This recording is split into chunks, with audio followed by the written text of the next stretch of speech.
Hello everyone, welcome back to the channel. Hope you are doing well and fine. And in today's video, I'll be showing you how to use Norton VPN on iPhone. So without wasting any time, let's just jump right on the video and make sure to watch this video till the end and follow the steps as well.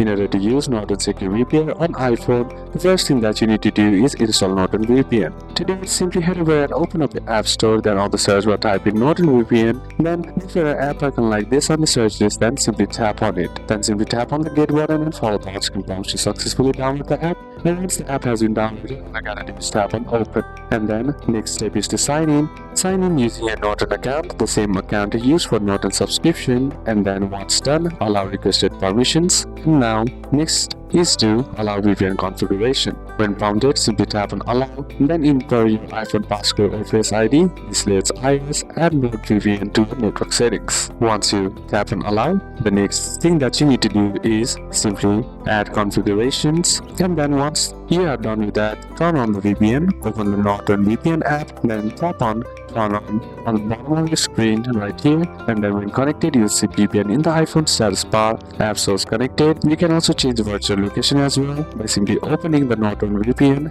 then tapping on the location on the bottom of the screen and choose a country or region, and then tap on reconnect right here. And availability depends on your Norton plan. So these are a couple of steps that you can apply, and that's it for today's video, guys. Hope this video was useful to you. Leave a like if it did, comment down any questions that you have, and see you soon on the next one.